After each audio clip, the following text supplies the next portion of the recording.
Here are the top 5 Nintendo Switch emulators for Android in 2024, which are ranked according to their games compatibility, performance and gameplay experience, including best settings and minimum requirements.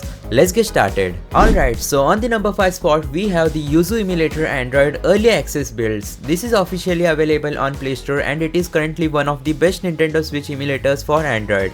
Now you will wonder why I have kept it on the number 5 spot for today's video. It's because this is actually an paid emulator. You gotta pay around $5 to unlock this build from Play Store.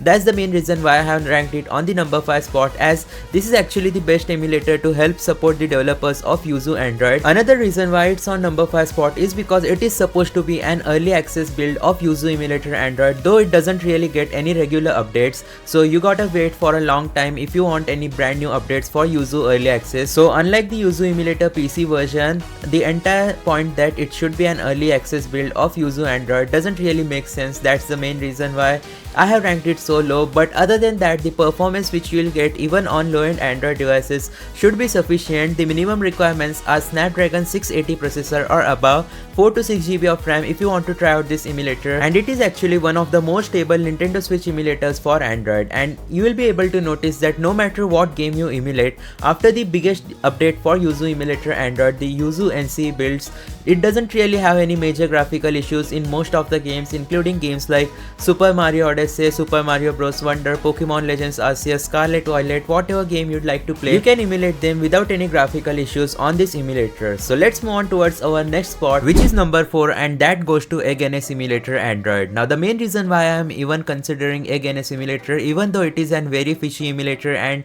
very annoying to use because of all the ads etc., behind the scenes it actually works pretty well. That's the main reason why I'm even including this emulator, and I have gave it the number 4 spot in our today's ranking, because if you have a good device, you will be able to emulate most of the games pretty easily. Like you see right here, on a Snapdragon 8 Gen 2 Android device, you can get native resolution of Nintendo Switch or even emulate games at 1080p resolution at 60 fps without any frame drops, with rarely any kind of graphical issues. That's the main reason why Egg NS Emulator is a bit special in terms of Nintendo Switch emulators for Android, though it is very annoying and I wouldn't recommend you guys to use it unless you have an high-end device and unless you want to go through all the annoyance and have a flagship processor, namely Snapdragon 860 processor or above. Then it will be worth it. For low-end device users, I would recommend you guys to stay away from this emulator as it is very high. You will also need at least 6 to 8 GB of RAM for this emulator. You can find it on Google Play Store. So yeah,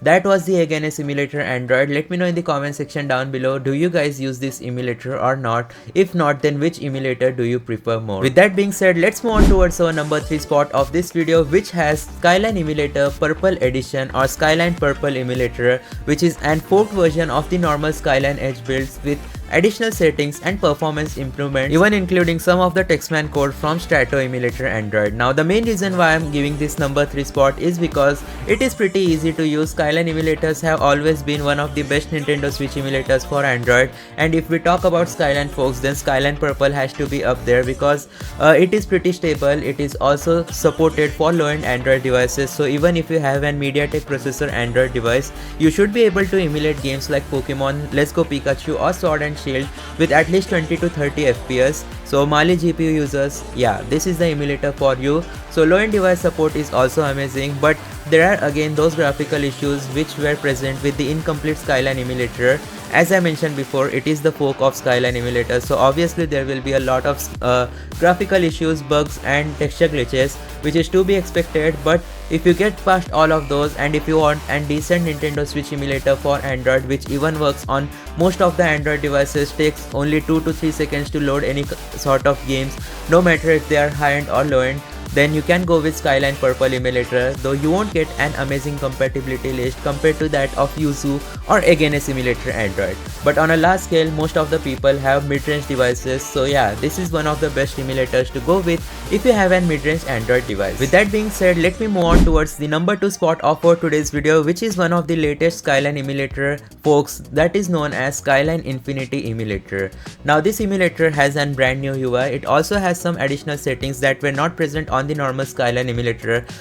Even it is fork version of Skyline Purple as well as Skyline Edge, so obviously it also has some of the Strato emulators codes in it. That's why it is one of the newer Skyline forks, as I mentioned before, which works flawlessly on all Android devices with supported games or compatibility of the games supported in Skyline Emulator Android, which means that all the games you can play it even on low-end Android devices without facing any kind of issues, that too at decent FPS. Skyline Infinity Emulator, as it is kept up to date and also has an upcoming update in which the developer of Skyline Infinity is going to add even more Strato emulator Android codes. As you know, Strato is an upcoming Nintendo Switch emulator for Android, continuation of Skyline, and as there is no public build of Strato emulator yet, but even though it's open source, the developer will be implementing the improvements of Strato emulator into Skyline Infinity emulator. There is also a reason why this emulator is above the normal Skyline Purple emulator. That's because the developer updates Skyline Infinity pretty regularly and we have much more to expect from it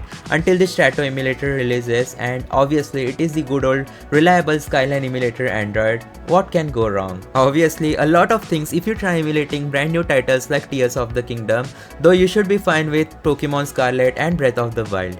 Anyways, let's move on towards the number one spot of our today's video, which is the official Yuzu emulator Android normal build. Now I am talking about the mainline build. So as you know, Yuzu Emulator Android is completely open source and it has its own GitHub page where the developers of Yuzu Android release daily builds for us to experiment and try it out earlier before all the changes are implemented into the Yuzu Emulator Android Play Store build, which is actually a huge update. Nonetheless, as you will be able to see, the gameplay experience is unparalleled. It is an completely open source emulator with zero ads and amazing compatibility. It supports lot of games including Zelda Tears of the Kingdom, Pokemon Scarlet and Violet, and any other game which you can think of that is pretty high-end, including even Jump Force, Dragon Ball Z Kakarot, Demon Slayer, and even Prince of Persia, which is one of the newest Nintendo Switch titles that Yuzu Emulator Android can emulate pretty easily. It also can emulate games like Super Mario Bros. Wonder and many others, and the gameplay experience is pretty stable,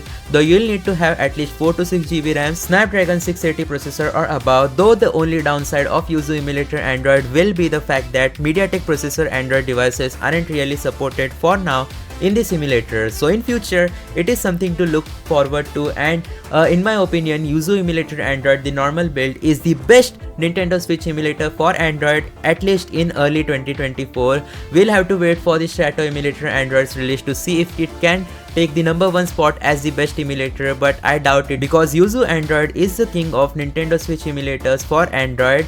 But the only possible competitor who can take this throne away from Yuzu will be Ryujin Simulator if it actually releases for Android devices. Anyways, that's going to be it for today's video. Be sure to hit that like button, subscribe, turn on all notifications, and I'll see you guys next time. Thanks for watching. Goodbye.